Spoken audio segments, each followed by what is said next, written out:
Boom. We've made it. We're here. Chapter 10, everyone.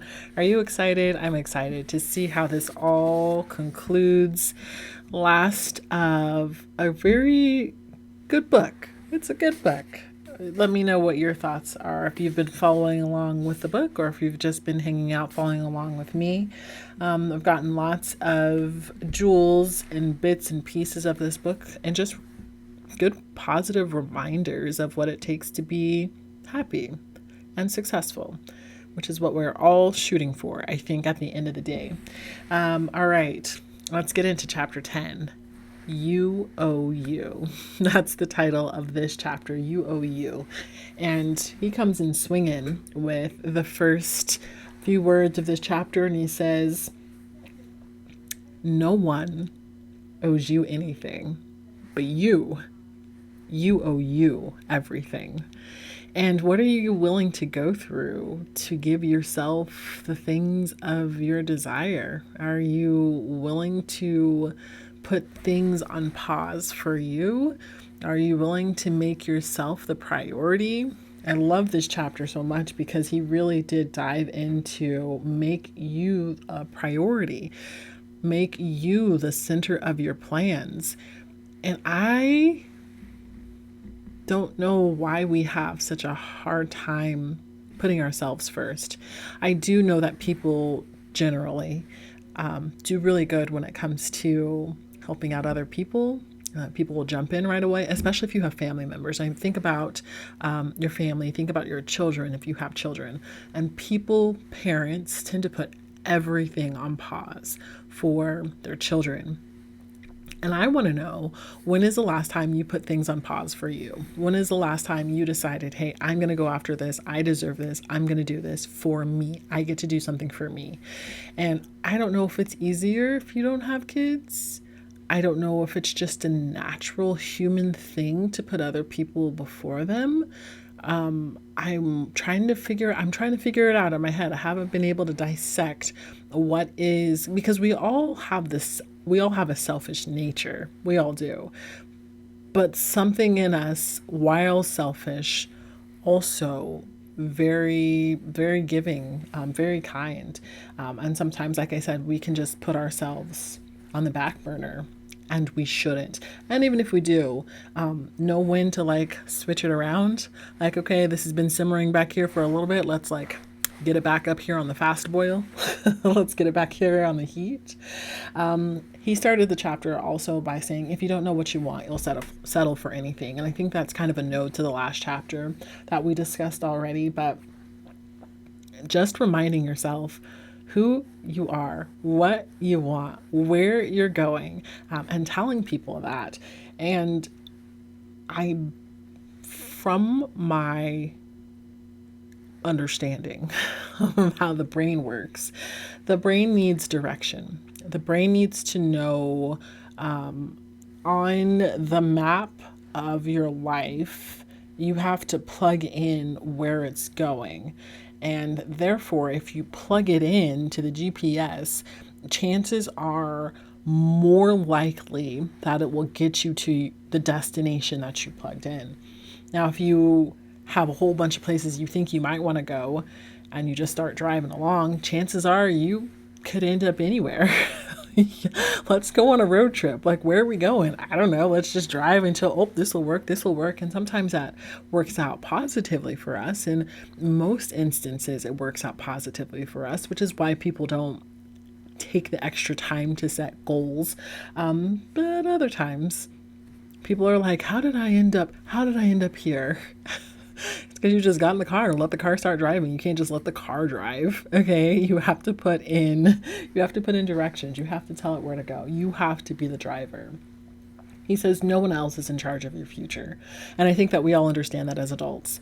I think that also when we're thinking about helping other people, that we want to make sure that they understand that no one else is in charge of this journey you're on. So no matter how much we want to help them, no matter how much we want to guide them, I can't get in the driver's seat of your life for you. You have to actually drive the car. I can't actually program the GPS for you. You have to program the GPS. But if you tell me where you're going and you tell me what you want to do, I can give you my advice. I can help guide you. I can show you where maybe we should go.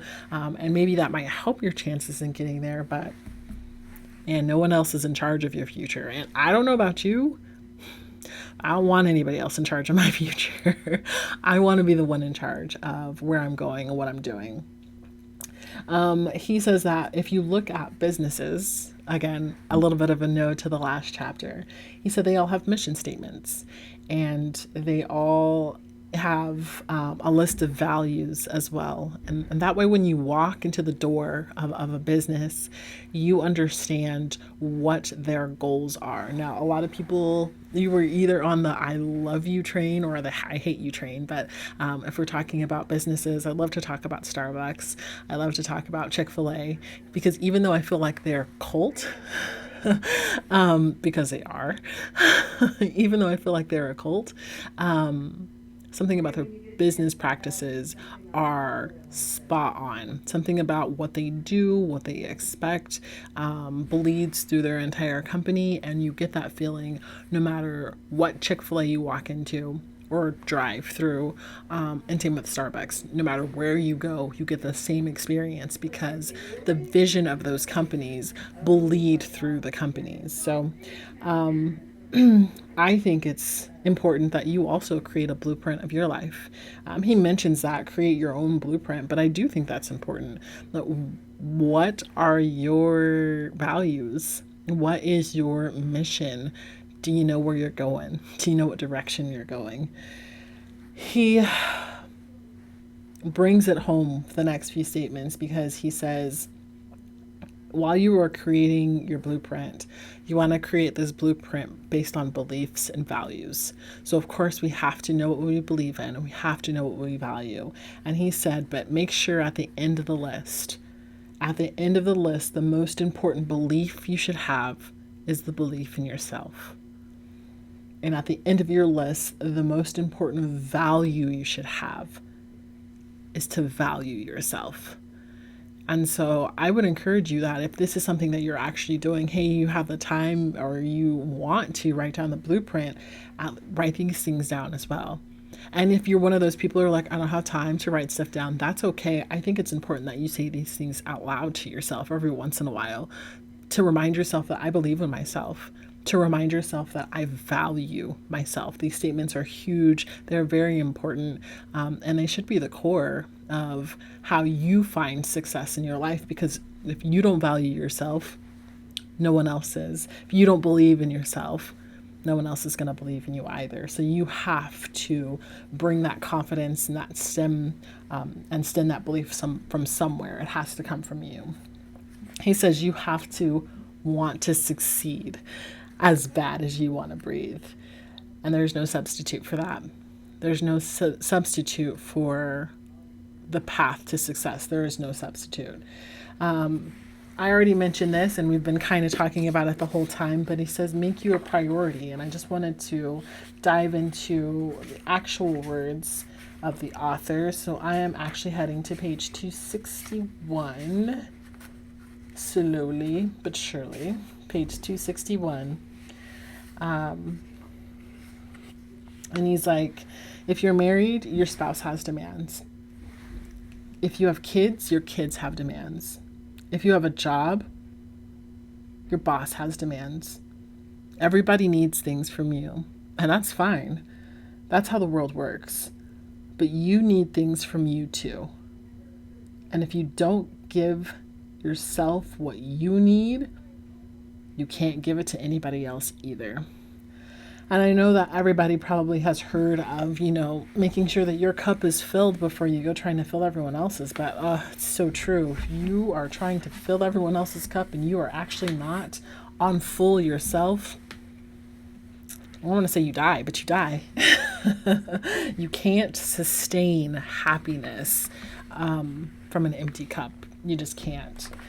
So just make sure, again, you make yourself a priority, make yourself a plan. And while you're planning everything else out, weave yourself into the plan. You deserve it. One thing that kind of threw me in this chapter, but I loved it, and he said that every generation should give back. Every generation should be better than a generation before. Every generation should want to make the things better in this life than we've had before. And I would say that typically people do that. You know, we are in a time in which things look drastically different than they did 5 years ago, 10 years ago, 50 years ago, 100 years ago. Things look different. We're constantly trying to do better. But for some reason, when I thought about that, I always think, oh, yeah, we're moving forward as a people. But I don't know why I didn't take into consideration moving forward, like generationally, like at home with your people, your family, making sure that your family has better than what you had. I thought that was really cool. He says you want to have a legacy. If you want to have a legacy, excuse me, you need to be the standard bearer of the generation. And I guess the question is, do you want to have a legacy? Like, what are you, why are you here? What are you doing? What is this for? Is it for fun? Is it to give back? Is it to make the world better? Is it to guide the way for someone? Is it to lend a helping hand? Like, what is it for? What legacy are you planning on leaving behind? This chapter was absolutely short and sweet. I just want to make sure I didn't have any other notes. I don't, but I do want to turn to page 268 and leave you with a few final words from the author. And this is the last few bits of the chapter. And before I leave you with this information from the chapter, I do want to say that I would recommend this book. You know, if you didn't get a chance to pick up the pages of the book and go through it, you know, go through it. And also I would encourage you to go through it through the mindset and the mindset of yourself. It is an autobiography, but there are a lot of just important reminders and positivity throughout the book that I think you can grasp onto, while also celebrating the author on his journey to success. So I will leave you with the last few words here. And he says, now is the time to begin building your legacy.